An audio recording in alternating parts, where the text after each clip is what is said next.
Yo, what is going on YouTube? It is your boy GZTV. We're back with another video, and I am pleased to say that we finally got, after 9 years in the making, a new Lil Dicky album, Penith. It is from the Dave soundtrack. His show was super fire, so I was obviously excited going into this to listen to this and see what he's got. There's obviously a couple new tracks, but obviously a lot of this is from the show as well. It's obviously kind of goofy to listen to and review and edit and all that stuff, an LD album, but it's still like a fun experience. You still get a lot of laughs. There's a lot of adventurous things, stories. It's fun, man. You kind of hear snippets from the show. A lot of these were kind of familiar to me. Um, there were a couple of tracks that I don't need to listen to. I didn't listen to, like We Good and Hi, I'm Dave. That's like the theme song. And then We Good was like a single with Gato, so some of that stuff is a little unnecessary. But yeah, we're gonna quickly go through track by track. Then I'm going to eventually post this like late as fuck tonight. Let's go. So getting into track one, we have Brand New. Super crazy beat to start us off. It's really interesting start to an album. I don't remember this from the show. Maybe it was on the show. There's a little short little intro to give us a taste of kind of the musical direction and all the variants of sound that we've kind of missed from Lil Dicky for a long time. You know, he's had a couple singles here and there, but it's been a while since we've gotten a piece of his work. So yeah, solid intro. Track two is honestly, this is a really dope track. At track two, this is one of my favorites on the record. Really cool sample. The beat is fire. He's spitting. He's saying a lot of dope stuff on here. I think it's a really fun experience. There's not much I have to say about a lot of these tracks because again, it's Lil Dicky. I know, like, he's not even a bad rapper. It's just like the context and like the connotation he makes music in. It's kind of like, okay, we don't have to take him super seriously, you know. Track three is Mr. McAdams. This was like a single coming into the album, but I don't remember watching the video and stuff. But it's such a crazy concept. Cool like pop vibes. You know, Lil Dicky can do anything musically. I think. I mean, she showed that on Professional Rapper. But if people catch wind of this, it'll be kind of like the Addison Rae by Kid Laroi of the year. Obviously, it's not going to be that mainstream. It's not going to be that popular, as is none of these tracks. But yeah, it's definitely an interesting moment in music, I think. Next track is Ha Ha Ha Ha, like a bunch of laughing, like he's the Joker. Really hard hitting beat, super interesting swing in the album. He's kind of spitting on here. Like, there's always a low key thing about Lil Dicky, eh, of like him just being able to spit, and you don't really realize it. He's kind of under the radar for that, you know. And he's got like a video and a bunch of artsy stuff to go with this. So this is one of the more important tracks on here. I wouldn't say it's necessarily a favorite of mine, but it's pretty solid. So yeah. Coming in at track five is Ali's song, kind of like a romantic, more of like an emotional song. This is from the show. I really like this from the show. Interesting, introspective song of his. I mean, it reminds you of Molly off of Professional Rapper. I know a lot of you guys that are watching this are probably just casual hip hop fans that didn't really have anything else to listen to because obviously, like, Vultures got canceled. But it's a really interesting song. None of these songs are necessarily great, but like they're not even bad at all, like by any means. There might be some stupid bars, but I mean he's kind of doing this on purpose, so you kind of got to take that into a factor, you know. Harrison Ave is in the next track. This is one of the best ones. Like on the show, they had like a whole episode kind of like dedicated to the making of the music video for this and all that stuff. It was a really dope episode too. I want to rewatch the show. It was actually really good. Like the show is better than the album. Like you don't even really have to like the music, but the show is just such a fun experience, dude.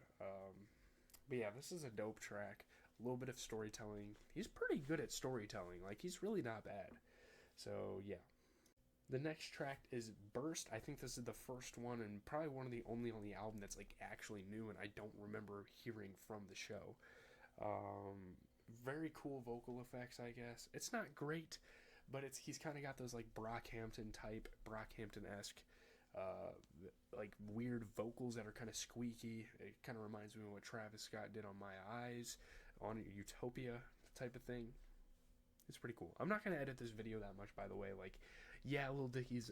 I respect him. Like, I think he's a pretty dope guy, and like he deserves some success to a degree. but it's not like I'm going to sit here for 5 hours and edit this video, so there you have it. Next track is Second Coming. I really like this song. This is one of the best on the album. This is it's super majestic, like the beginning of it. And, you know, you're kind of sitting there like, can he rap on this? Like, with a beat in the background? But then, oh my goodness, it just slaps you in the face. It is such a crazy track. This is definitely one of my favorites on the album. And again, like I said, this is not really a good album. I will probably put it on my top 50 just because I won't have any other albums. And this is, like, so important for people that used to rock with Lil Dicky back in the day. But, I don't know. I appreciate, like, what he does. Like, I understand his point. It's not like you're supposed to take him serious, so, yeah. Next track is I Love Myself. Pretty interesting track. It's got a cool sample to it. There's not much to it. It's pretty short. Some of these are real short, snippety type of tracks. It's not like they're uncompleted. It's just he didn't add certain parts to it. Like, the vocals sound good. The beats sound good. It's well engineered. Like, this was made at a high level, but yeah, I don't know. It is what it is. Next track is Kareem Abdul-Jabbar. This song has hella bass. And some of these songs, you're listening to it, and then you listen to it on the show, and it's like, wow, it did not have that much bass when it was on the show. It's pretty dope, though. Like, it sounds cool. Like, the beat is dope.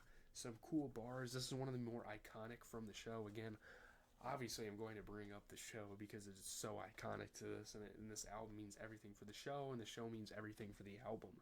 Like, this was a story of his life. These are, like, his life experiences, and he put it on the TV screen and gives you even more content. I gotta go back and rewatch that. That was such a fun experience. But, yeah, Kareem Abdul-Jabbar, solid song. He even had Kareem on one of the episodes, so that's kind of cool. Next track is Going Gray. This is a newer one. This is one that wasn't on the show. It kind of has an interesting beat. I mean, again, he's kind of going in different directions here. You know, he's kind of trying to diversify his music a little bit. Is it working and is it gaining traction? Probably not, but, like, I respect it. It's not great music, but it is a fun vibe, and it's got an interesting concept. You know, he's definitely reflecting on his past, and, like, I'm not gonna say he wasted 9 years of his rap career, but 9 years without an album, like, with intentions to make music as well, is kind of crazy to me. So it's really interesting as he, like, talks about this album. So definitely makes for a pretty cool listening experience. Then you get to a song like I Met a Girl, and you get kind of bored. Like, there's nothing really redeeming about this. There's really, like, it doesn't seem to have that much of a purpose.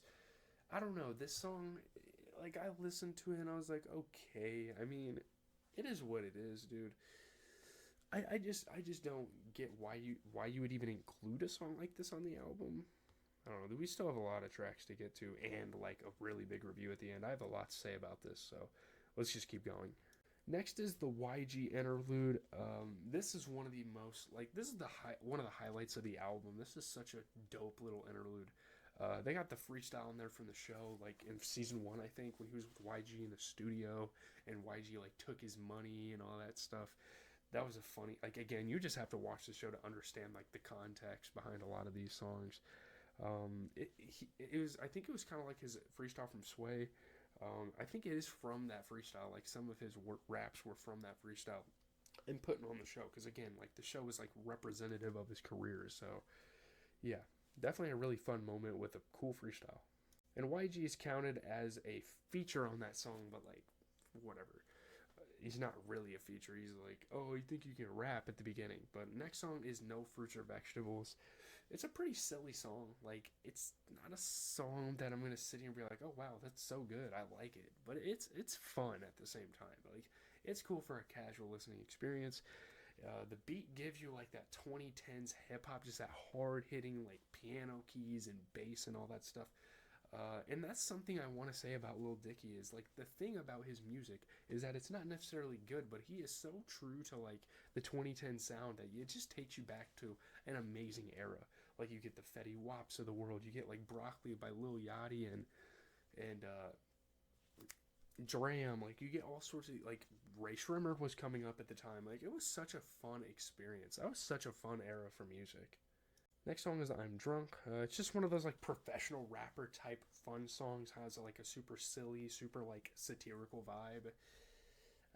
I don't know. I mean, Is there really much to say about this? It's funny, like it's entertaining, but like I don't know if I have much to say about it.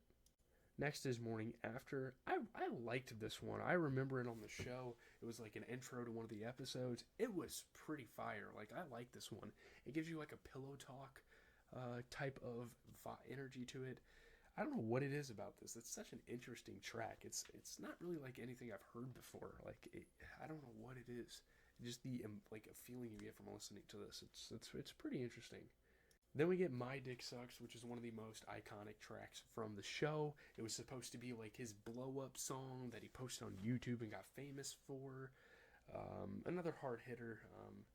It's super funny. Like, it's just a funny song. I don't know. Just some of the jokes he makes about himself, like self-degrading. Like, it's just good satire, and it just makes for a funny moment. I don't know what it is. Next is Still Freestyling Outro. Great song. And they mashed this with another one of the snippets from the show, so I really like that. This is definitely one of my favorites. This one's really good. Like, some of these are genuinely good songs, and I think this is one of them. I think it's pretty dope. I don't like... Lil Dicky is such an interesting rapper. Like, I don't know if I should like this music or not. Like, I'm not going to hate on it, because I know exactly what his, like, motivation behind music is, but... I don't know, man. Next is Jail Part 1. One of the craziest, one of the most iconic tracks from this thing. This is a trip. I mean, 8 minutes and you're not... Like, his rapping is so cool, man. Like, his storytelling techniques are so awesome. It keeps you intrigued throughout. I don't even know how you think of this idea. And the fact that this is just Part 1, we might be getting music from him in the future. I don't know what LD was doing. I mean, he's admitting to, like, giving head and, like... It's such a wild experience. Like, Lil Dicky is such a huge, like, he has so much humility to him that he just doesn't care. And, like, that's what makes you, like, respect him a little bit at the same time as a rapper, because he's not afraid to, like, make fun of himself, you know. Next song is Hearsay to close out the album, because we're not going to do the last 2 bonus tracks. This was like a freestyle. I think it was like his fake XXL, because he made the XXL freshman list back in 2016 or 2015. So this was like his fake freestyle on the show, like when he got to that point in his career. Not really much to say about it. Just watch the show if you want to listen to it too. So that's going to do it for the album. I got to get done recording here. Let's just get into some general reviews. This is obviously not going to be an album of the year candidate or anything, but it's just a fun listen. It's more entertaining than it is like rap. Like, it's more entertainment. It's more like cinematic than a rap album is. You know? I just can't believe this is here. I mean, it's cool flows.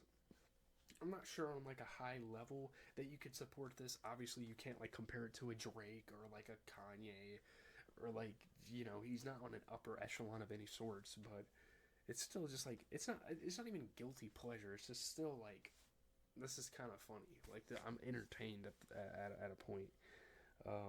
I wish he could have treated this as a solo album and not a soundtrack. I really don't like how people market albums like that. I don't think that's like the right move.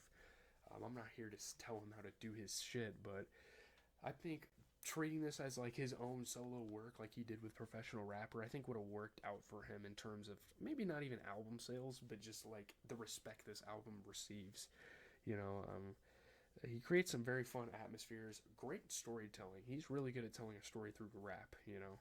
This definitely feels a bit more mature coming from him as well. He's obviously talking about a few more mature topics. It's not like dick jokes and satire and stuff like all throughout the album. Like, he's got some serious moments, you know. Listening to this, you know, you see my skin tone. I'm unleashing the white out of me, man. Like, listening to an album like this. It's so funny. Like, he's such an unserious rapper. He doesn't want to be taken serious, but at the same time, he knows that he's talented. Like, if he wanted to try to make a legit album that was cohesive and not full of just joke after joke on different topics, I'm sure he could, but that's just not his niche in the rap community. That's not what he's famous for. Some of these songs are pretty good. They sound good on streaming plats. It sounds better than it does on the TV show. There's a lot of grand moments. There's definitely some hints of greatness. Like, you're not going to listen to this and be like, wow, this is such a good album. But at the same time, you can listen to it and tell, like, hey, he's actually a pretty talented guy, honestly. You know, he definitely has an ear for music a little bit. This last 9 years for LD felt kind of like a victory lap, releasing the show, just kind of chilling out, enjoying his success. I'm super happy for him. I feel like a guy like him deserves a platform because he's not trying to be disrespectful. He doesn't want to start any problems. He's such a respectful person, or respectable person. There's really not much else to say. This is just an experience of an album, and you have to listen to it if you've ever heard of Lil Dicky in your life. And plus it's really good for the people that watch the Dave show because you get these tracks in their entirety, and it's a fun experience. So I'm out, guys. I'm probably going to go play some 2K for a couple hours, edit this and post it. But yeah, peace.